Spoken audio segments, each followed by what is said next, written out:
We're recording. I'm assuming there's no objection to that. All right, now. So we have with us Andy Heineman. He's going to start off from Tucson Values Teachers. And then we'll hear from Mary Booley of Community Share. And finally, Jennifer Kinzertraut, who represents the Tucson Regional Education Collaborative.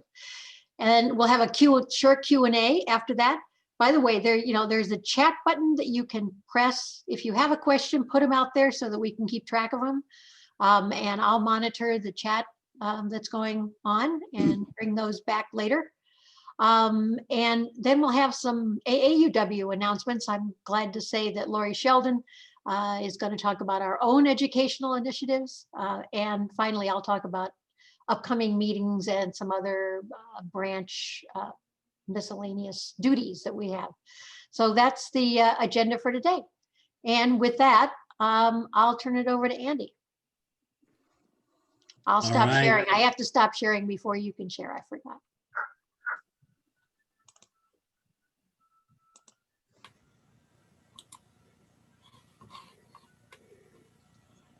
Can everybody see my screen? Oh, yeah. Great. Well, first of all, thank you, Linda. It's really a pleasure to be with everybody this morning, especially when we're talking about education. And I'm going to focus on teachers. I am the CEO of Tucson Values Teachers. I'm a former teacher. I taught 10 years. And I'm also a former administrator, been a principal at an elementary school and a middle school for 23 years. So I retired and I thought, what am I going to do now? Well, here I am. And so I'm going to give you a little background history about Tucson Values Teachers. First of all, it was established in 2008, and it's an education initiative of the Southern Arizona Leadership Council. That's a business membership organization of more than 160 local businesses, and they're consisted of presidents and CEOs. Well, together with leaders from education, including the local superintendents and the University of Arizona and various philanthropic organizations, SALC established TVT as an education and business partnership to address the issue of the teacher workforce and positively impact the quality of the region's educational system. And so why the focus on teachers? Well, it's because decades of research show that a quality teacher in the classroom is the single most critical factor to student success. And I can attest to that as a former teacher and a former administrator. Our TVT board consists of business and education leaders. Now, I'm really proud of our new vision and mission. We know that great teachers create successful students and in turn have a prosperous community. We added pre-K teachers to our mission this past year, and we service teachers pre-K all the way to 12th grade. But there are three key words in our mission, and they are to attract, retain, and celebrate teacher excellence. So here are some statistics that I want everybody to understand. Why are we focusing on teachers? Well, first of all, about 1 in 5 teachers leave the classroom after 1 year, about 22%. And then 42% leave the classroom within the first 3 years. And currently in the state of Arizona, we have more than 1,800 teacher vacancies. I don't know if you know this, but Arizona has the highest student to teacher ratio in the country, and we are losing more teachers than we are producing. And that is kind of scary when you think about it, because our youth is the future of where we're going to be. Well, you know, we talk to teachers all the time. We say, why are they leaving? Well, it's not just one thing. And I like to view it as the perfect storm. It's the uncompetitive pay, the increased workload. They do have increased class sizes. And what I mean by that, anywhere from class sizes to 25 to 30 to 35. When I was a principal, my ratio that I used was 32. So I had to use my staffing ratio to select the number of teachers I needed for my site, and 32 was the ratio they gave me. Also, a lack of resources. And the most important to me as a former teacher is they do not feel valued and respected. Well, how do we compare to other states, especially our neighboring states? Well, right now, when we look at dollar figures and ranking, we rank 49th in the country. In the country. How does that compare to our neighboring states? You can look at California; they rank third. They bring in about 70,000 a year. New Mexico is 56,000 a year. Colorado 48,000. So a starting teacher here in Arizona, actually this is the median, the middle is at 45,000. Interesting statistics, right? Now let's look at the median annual wage for secondary school teachers. These are high school teachers, and we're comparing Tucson to similar cities. Well, the starting pay in Tucson is about $40,000 a year for an incoming teacher. And you can see how that compares to Colorado Springs, Phoenix, Albuquerque, all the way through, and then Linda, you might find this interesting, Portland, and then San Diego. So you can see we're in kind of a challenge here when we're competing against, especially when you have people at the university here coming from other states. Well, sometimes they'll go back to the state where they're from because they know they can make more of an income. We asked our teacher advisory council, what do teachers need? And they basically came up with four main categories. The first is professional development, and this ties in very well with Jen Kinzer and Trek coming up. And they really need development and learning in the areas of virtual and hybrid model teaching because of what we're dealing with the COVID. And they also need supporting programs for new teacher training as we want to set up new teachers for success. And then also social emotional support for teachers as they're going through these challenging times. We also have to create more opportunities for scholarships so that teachers can attend professional learning. I don't know if you know this, but a lot of times when teachers want to attend professional learning outside of their district, it costs money. And we don't want teachers to pay that out of their pocket. It can be $250, $350 to attend a Saturday workshop. We also want to create more scholarships for high school graduates and people entering the career as a second career. And that will hopefully increase the amount of people interested in pursuing education. Thirdly, we have to create systems for paid teacher mentorship programs. We must pay skilled teachers to mentor and coach those teachers that need extra assistance. And lastly, it's really, really simple. They need the necessary equipment and resources to do the job. Well, I'm here to create community awareness, right? Tucson Values Teachers is here to create community awareness. So about 2 years ago, we created a documentary, and it followed 3 educators in Tucson for an entire year. This documentary is about 30 minutes. It's on our webpage, and it really tells the tale of the impact that these teachers are dealing with. So if you ever have time and you want to go to TucsonValuesTeachers.org, just hit documentary. You'll be able to see the documentary for 30 minutes. It is really well done. It's won a number, I think over 5 local and statewide film awards. One of the other programs we do is our monthly Teacher Excellence Award. In our mission, we talked about we've got to recognize teacher excellence. So we've recognized over 100 teachers with this award. Before COVID, it was great. We would surprise the teacher in their classroom and head with a committee of people and coming in and surprising them with roses and certificates and of course cash awards. Recently in the months of September and October, we give these teachers $450 in cash awards, and they are surprised, and they're nominated by students, by colleagues, by administrators. Our big Tucson Supplies Teachers campaign occurs at the beginning of the school year. It's very different than other supply campaigns in that we provide teachers with $50 gift cards. We have found that teachers are interested in the autonomy of what they need for their particular classroom. So in the last 12 years, we've delivered more than $1.2 million worth of school supplies to teachers. This past year, we've been focusing on PPE. As you can see in the photo, we're handing out PPE to teachers. We received a nice grant from the Brown Foundation to help with that. And then the other piece to this is we want to support local business. And we supported Jonathan's Educational Resources this year with gift certificates to teachers. And we've given out 1,200 gift certificates to teachers.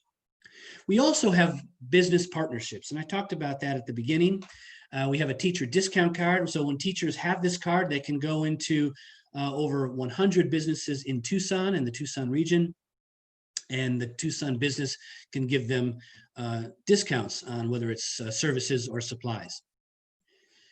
Another very popular program is called Teachers in Industry. We've partnered with the University of Arizona. We have over 300 teachers that have participated in this program. And basically, teachers are encouraged and they sign up to work in an industry over the summer, and they can raise anywhere from $7,000 to $10,000 in the summer, getting industry wages. And then they get this experience from the industry, and industries including aerospace and bioscience and construction, finance, manufacturing, whatever that may be.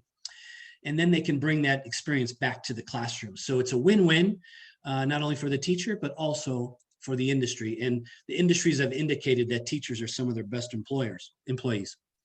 Well, just recently we had our Stand Up for Teachers event, and we partner with Raytheon, and we recognize the leaders in education.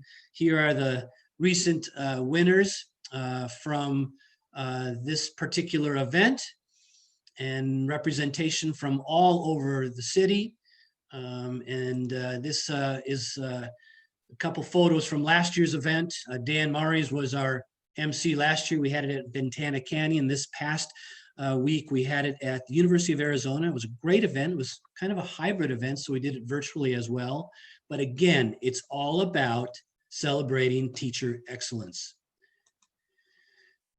We started a new program called Principal for a Day. And part of the reason for this program is this. We want our CEOs, our business leaders, and our community leaders to walk the walk at a school in the morning with a principal on all the things they're dealing with at a school, because school is very different than it was 10, 15, 20 years ago. And so they get a firsthand experience of what school looks like. And I can relate to this because I recently had a tour of Mr. Car Wash. Well, you've seen all the Mr. Car Washes around town and around the United States. Well, their corporate headquarters are right here in downtown Tucson. So John Lai, the CEO, gave me a tour of the inner workings of that business. I have a completely total different outlook on what goes behind the scenes in that particular business. So that's why we wanted to begin this program, so that people can walk the walk with principals and teachers. Well, here are our accomplishments over the last 12 years. I talked about the dollars bringing into teachers for their supplies, partnerships with businesses, and then of course, recognizing teacher excellence, and then our nice partnership with Raytheon. And I just want to share this. When teachers win this Raytheon Leaders in Education Award, they receive $2,500, a check for them, and also their school receives $2,500. So it's a real nice, significant award. So that's a little bit about Tucson Values Teachers and what we're doing in the community to support our teachers so that every single classroom in our Southern Arizona, and I want you to know we service Pima County, Santa Cruz County, and Cochise County, that all classrooms have a highly qualified teacher in their classroom. Thank you very much.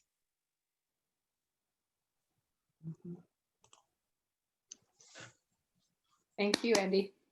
You're welcome. Linda, you're muted if you're trying to talk.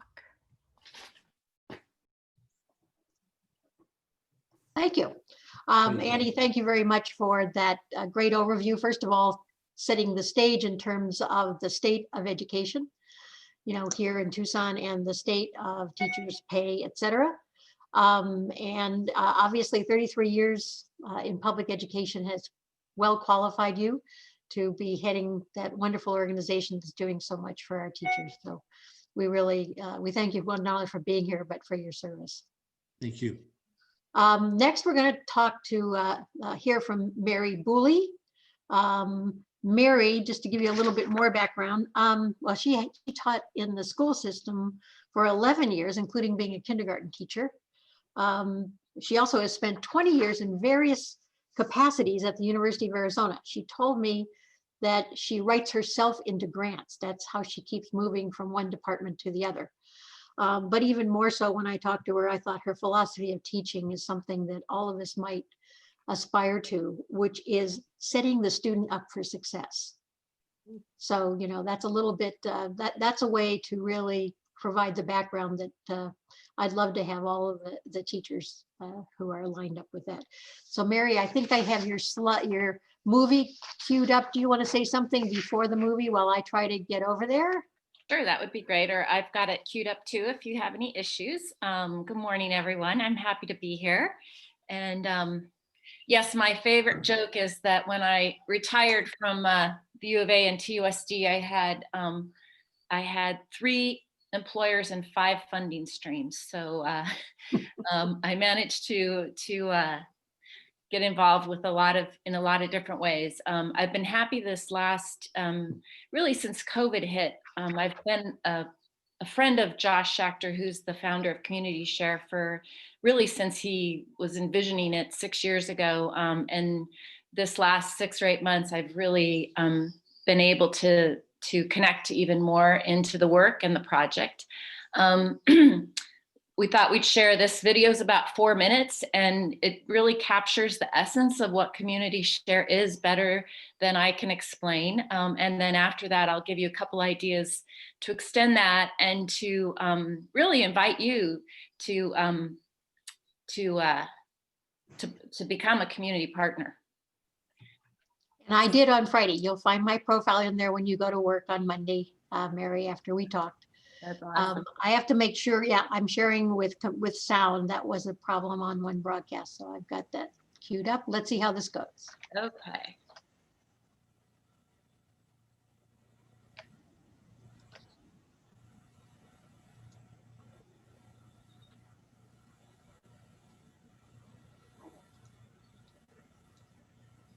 Open every day. If students could learn from people in their community. A group of us, educators and social entrepreneurs, believe the only limits are our imaginations. That is why we created Community Share. So if you guys were to close your eyes right now, just close your eyes and go back in time and think about Arizona a long, long time ago. As a principal, I would like to expose my students to every opportunity. As a school, teachers are often looking for connections and bringing the real-world application into the classroom, but it can be overwhelming on who to connect with. In this partnership with Kate Hodges, our goal was to have the kids learn about their Arizona roots, the history of Arizona, and also to have the kids kind of like investigate their own family roots, where they come from.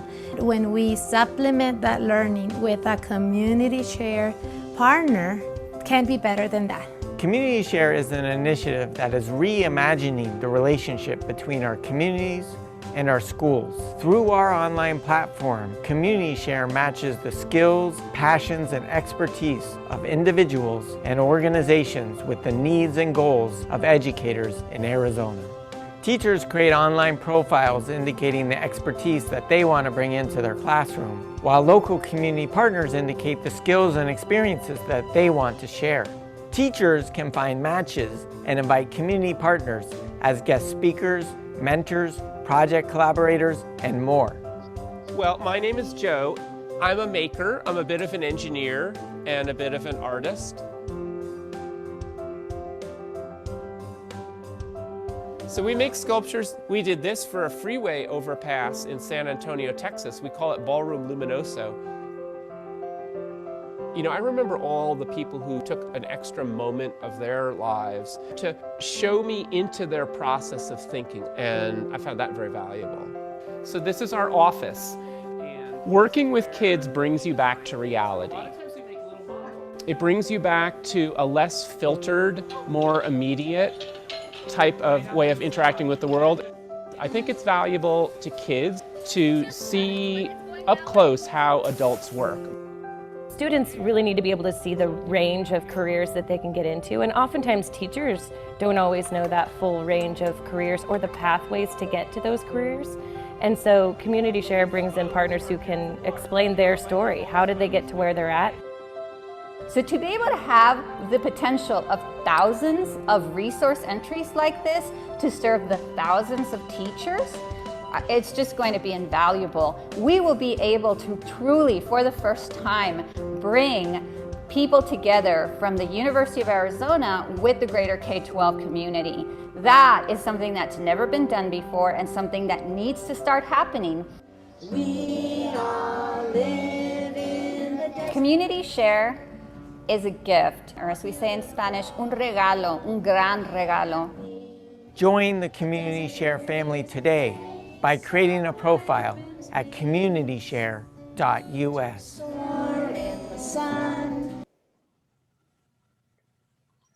Okay. Yes, I would say that's a much better rendition to capture the essence of what Community Share is than I could do with just words.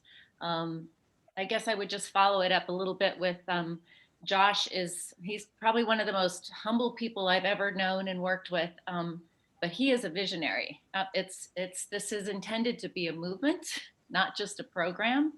I've heard him ask more than once, you know, what is education for and whose job is it really?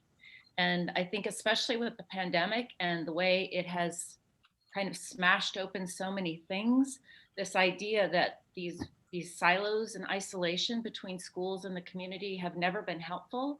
And there's really this position now of capitalizing on it and connecting people even, you know, in ways that even a year ago would have been harder to imagine. He's expanded over to, I should say, Las Cruces and Yuma. So again, and we have I should mention, this year we have a fellowship program. We have 18 teachers. Most of them are from the Tucson area. We have 2 from Yuma that are doing a fellowship. So they receive a stipend and then mini grants, and we support them through a community of practice where they're really doing some of that cutting edge thinking around what this can look like and how it can impact. I mean, I think it's pretty obvious that things are never going to go back to exactly the way they were. It's just, this COVID has really changed so much of the way things are going to look moving forward. And so Community Shares really has so much potential and already impact. It's impacted hundreds and thousands of students over the last 6 years while Josh and he's been building it with teachers. So the invitation really is, if we think of the community as a human library, you could be one of the books or the recordings or the videos. If you want to go ahead and click Linda, I just pulled a couple screenshots. It's easy to go on the website and look at all the impact stories. You can see, of course, many of them happened while people could still do field trips and guest speakers, which we're not doing right now, but the 18, or I guess they had about 15 teachers last year who wound up having to pivot to online projects at the end of the year.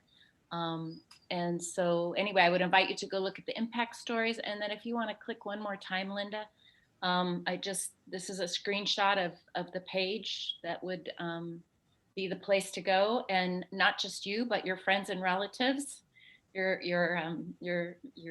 own adult children that may have interest in, and it can be everything from being a guest speaker to mentoring a student's maybe looking at college applications. If you're somebody who was maybe your first to go to college in your family, you'll find when you set up your profile, it's a really robust. It's like a Craigslist for teachers to find people. So I think that's a good chunk for community share. Thanks, Linda.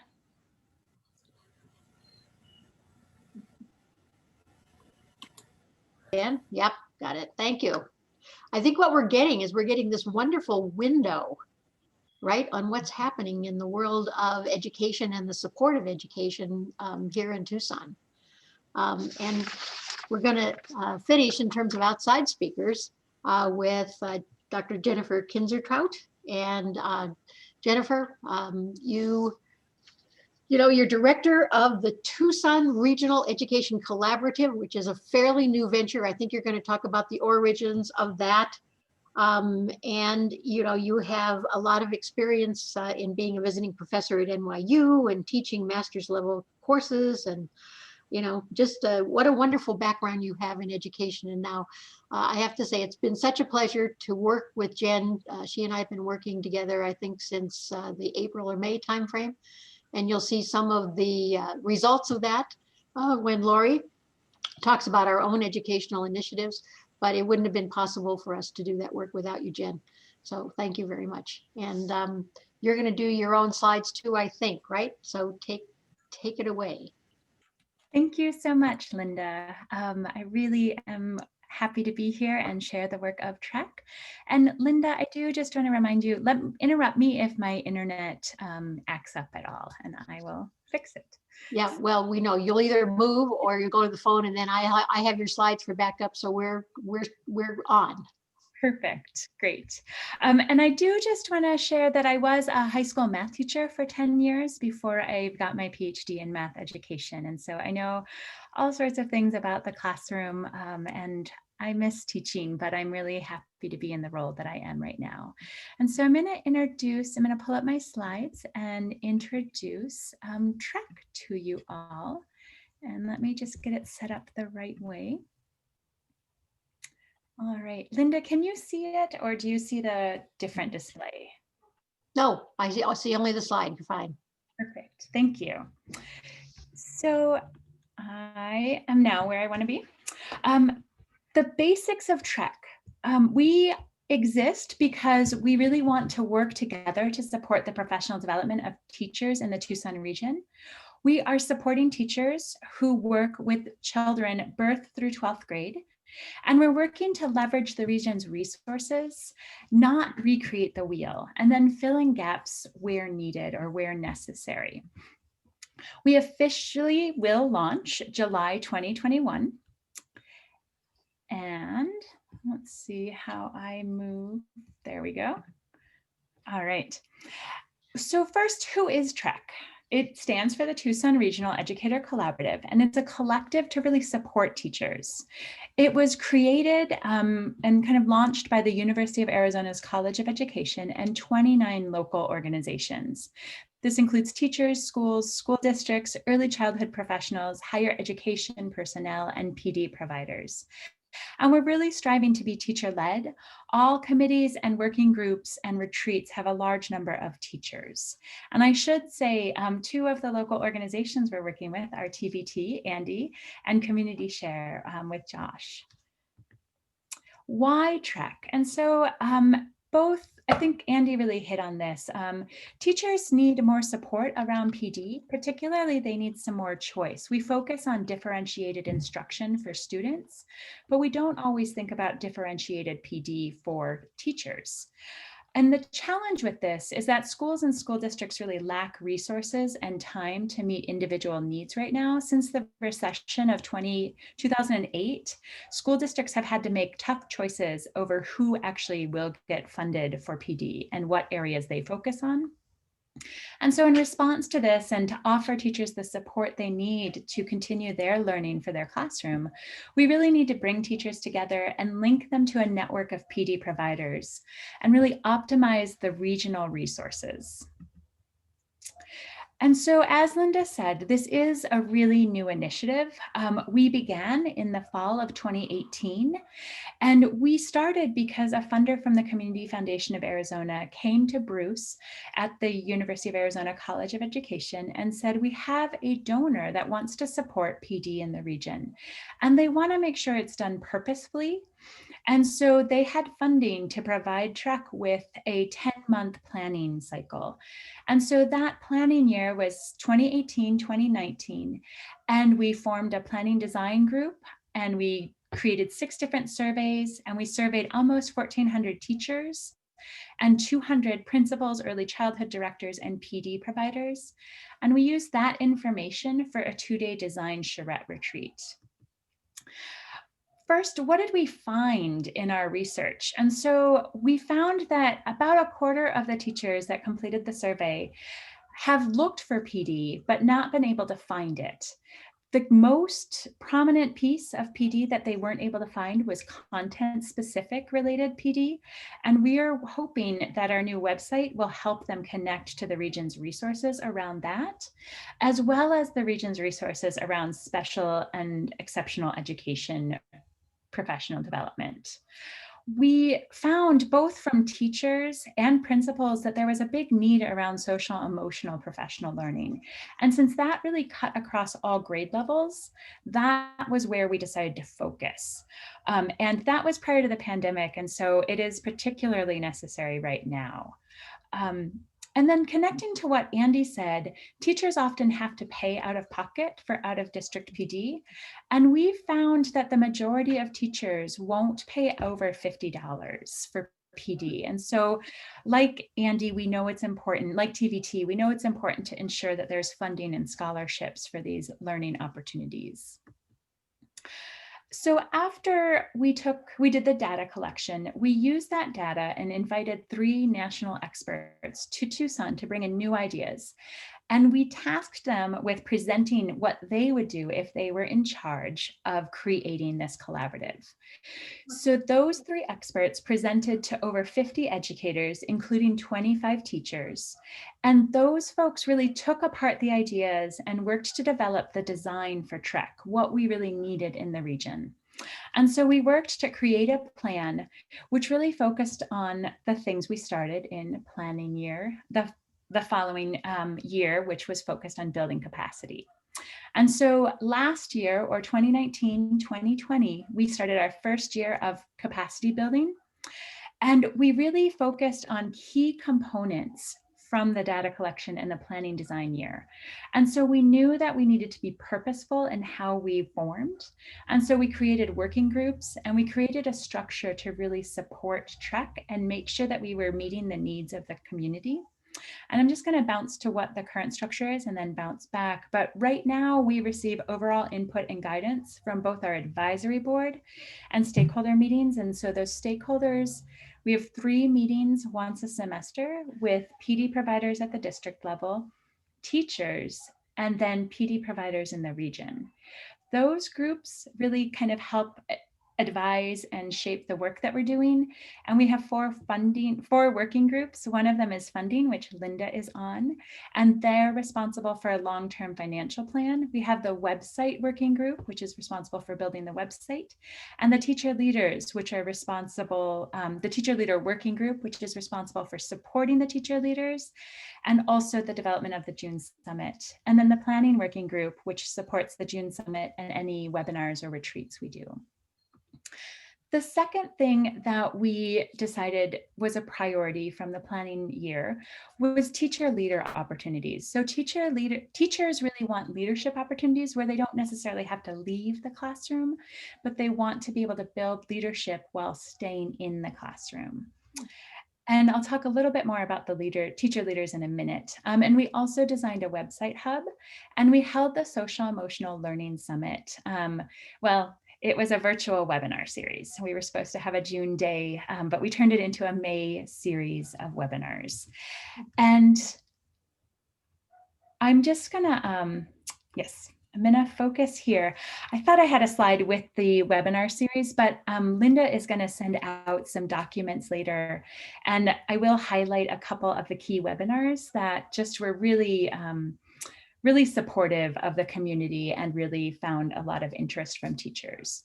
But let me share some more about the teacher leaders. And so as I mentioned, this was really a top priority for professional development to support teachers staying in the classroom.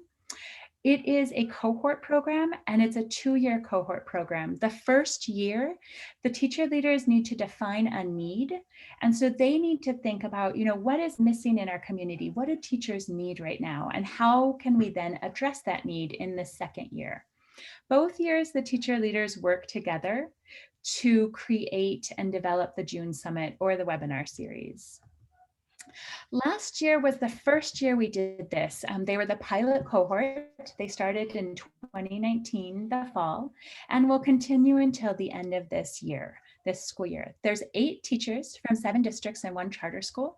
They cross the grade bands, content area, and leadership experience. We have a kindergarten teacher through a 12th grade math teacher. And they found such power in being able to connect across the districts and share their experience, particularly right now during the pandemic. But last year, they identified educator emotional resilience as a key need in the region, and they selected the book Onward to support their own emotional resilience. And they are now implementing that to support the emotional resilience of other educators. So the 8 teachers, teacher leaders, are now running 8 different book studies around Onward. And what's great about the book Onward is it follows each chapter is a month in the calendar year. And so it starts in June, and it really supports teachers as they go through the year. And so November is take care of yourself, which is really important because you're getting burnt down by the end of the fall semester. And then December is bright spots. So focus on bright spots and really recognize the work that you've done. The teacher leaders really found this book powerful. They brought it back to their classrooms, and they implemented many of the strategies from the book. One example, one of the teacher leaders, Jamie, brought this back into her classroom and brought in this particular activity where she asked her students to catch the other students being good. And she asked them to make a list of all of the good things that they noticed. And it just really changed the community of her classroom. And she just found it so powerful to have her students recognizing the good work that they're each doing. It's just, I could go on and on, but I know I don't have unlimited time. So it's just been a really powerful book. Early childhood communities of practice have picked up this book to share with themselves. There's districts using this book. The time for this book is really, it's very timely that the teacher leaders selected this. And it has just really helped support their resiliency in this time of need. As I mentioned, the teacher leaders also helped design the June Summit, which became a webinar series. And we had 4 webinars on social emotional learning and emotional resilience. And this is a brief overview of what those were and who attended. And so the first one was stress strategies for educators in their classroom. And that was put on by El Rio. And they have a particular program to support teachers and students and focusing on stress strategies. That was a phenomenal webinar, and I recommend actually anybody watch it. And for time, I won't go into the others because I'm going to show you where you can find out more about them in a second. There we go. So Linda is going to send out this document. And so it's a PDF, a 2-page PDF, and it links you to all of the social emotional learning resources that TREC has really found across the community. And so again, our work is really to leverage the resources in the community, not reinvent it. And so we're drawing on the expertise of El Rio, of a counselor in Marana, She did the compassion, fatigue, and self-care. Managing crisis within school environment, that was done by a professor at the U of A College of Education, Dr. Tashian.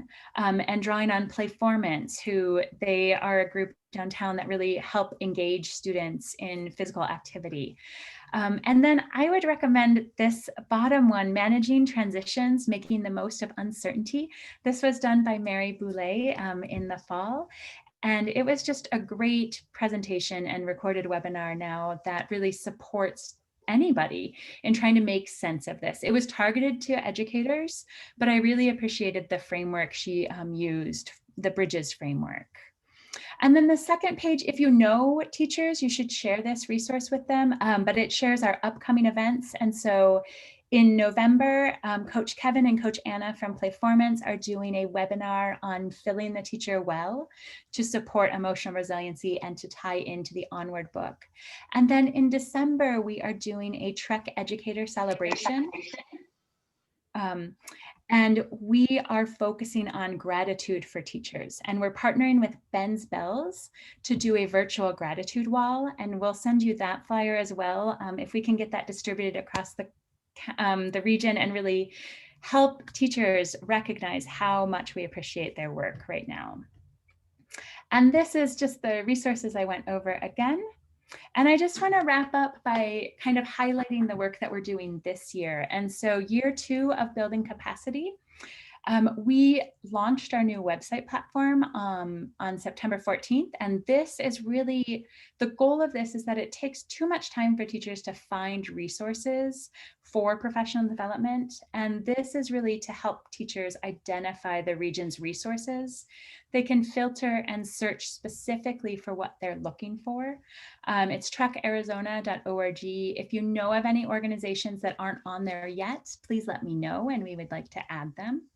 And we're supporting 2 cohorts of teacher leaders now. So the cohort that started last year and the cohort that just started this year. And we're setting up to officially launch in the summer of 2021.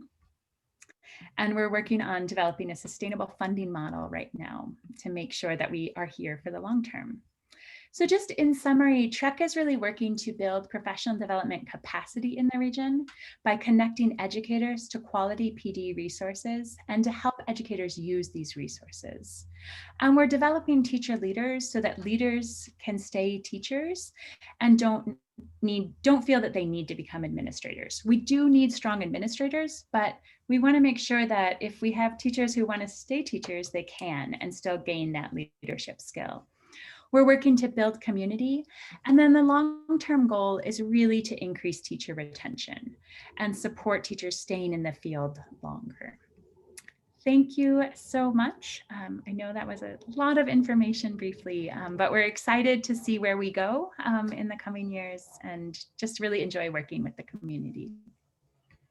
Great, thank you very much, Jen. Now, we're open for questions, okay?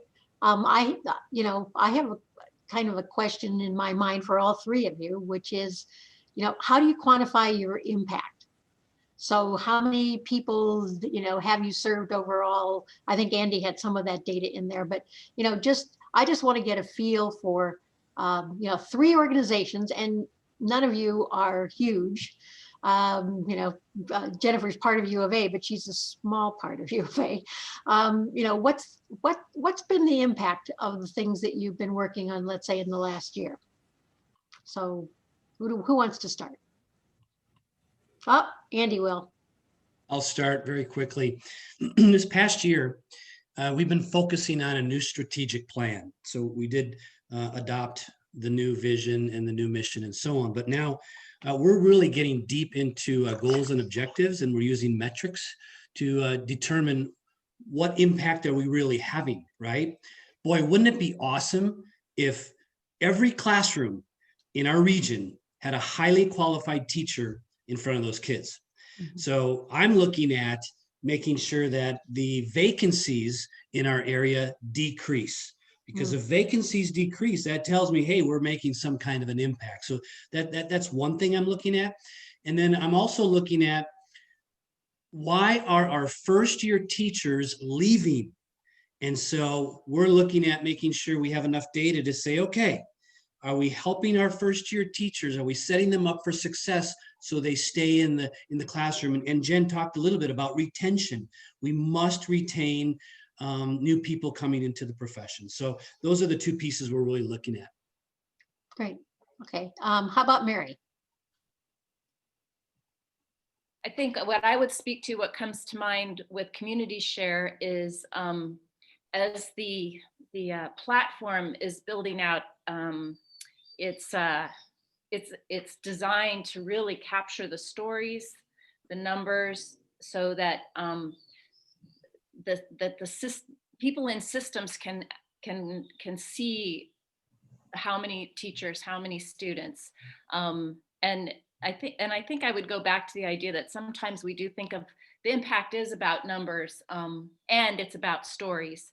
So this idea of how to really capture that, the way it's worked, of course, as Jen and Andy would know, when you affect a teacher, you're affecting, it goes logarithmic. Every teacher that's impacted is affecting dozens and hundreds of students. So, and the other thing I can say we're focused on is really serving the highest needs students and communities, and making sure that there's seeing the community as an asset and helping sort of mitigate for the imbalance in some of those systems. Yeah, and you know, your website would accept volunteers, Mary, from everywhere, right? And although it's focused on certain cities, certain teachers in certain cities, am I correct in that?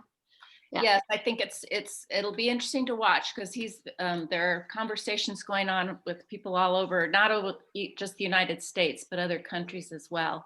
So, and I think there is this interesting balance though, and dynamic, because the idea really is, what is the community, and making the community more responsive and more, that's not the right word, building a healthier ecosystem for learning is the way to put it. And so, but yeah, certainly with Zoom and with technology now, the way it can branch out is going to be interesting. Yeah, well, I'm specifically thinking Anna Nygren, who's on this call, is the president of the state AAUW, and did last year get approved $500 per branch that can be applied locally. But also, Anna, I think we should publicize things like Community Share that anybody could put a profile on and be available, since a lot of things are virtual and for a while and probably forever.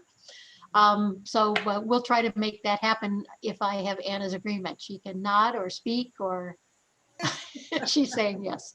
That's a yes. Okay, thank you, Anna. All right, and Jen, impact. Yes, I'm going to share my screen again, and Linda has this to send out to everybody. But Lee O'Rourke, who is on the call, actually helped me just put this together. And so we have a by the numbers section, and I didn't mention this during my talk, and I realized I should have, but we have 9 school district partners.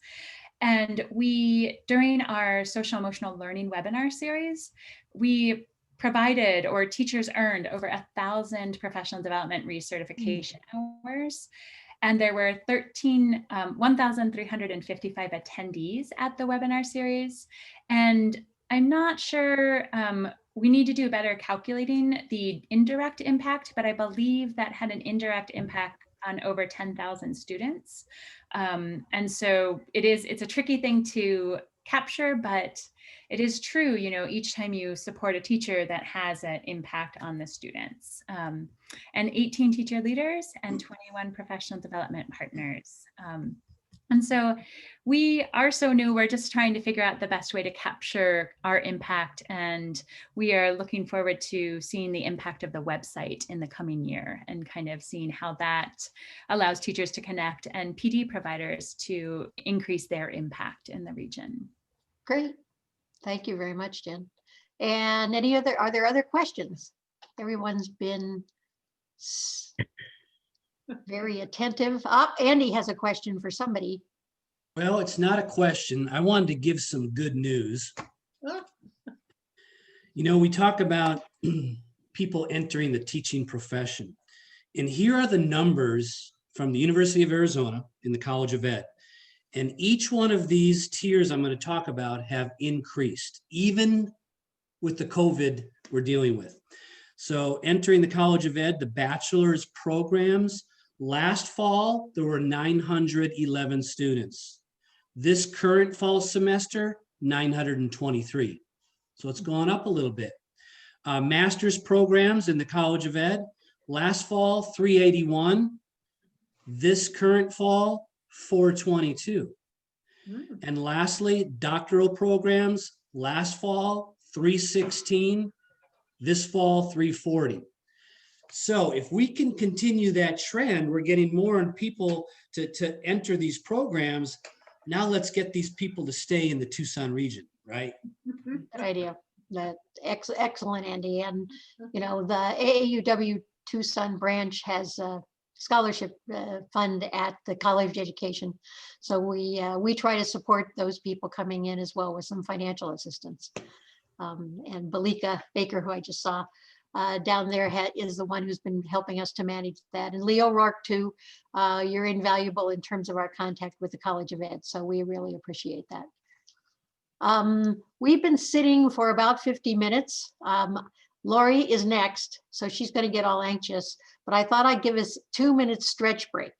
Okay, so that she'll have a better audience. So, and I do mean only 2 minutes because we do want to get through by 12:30.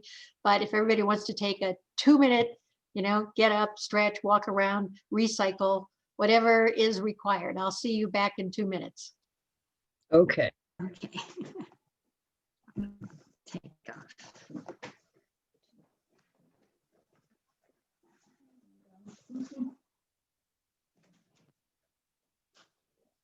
Yeah, 2-minute break.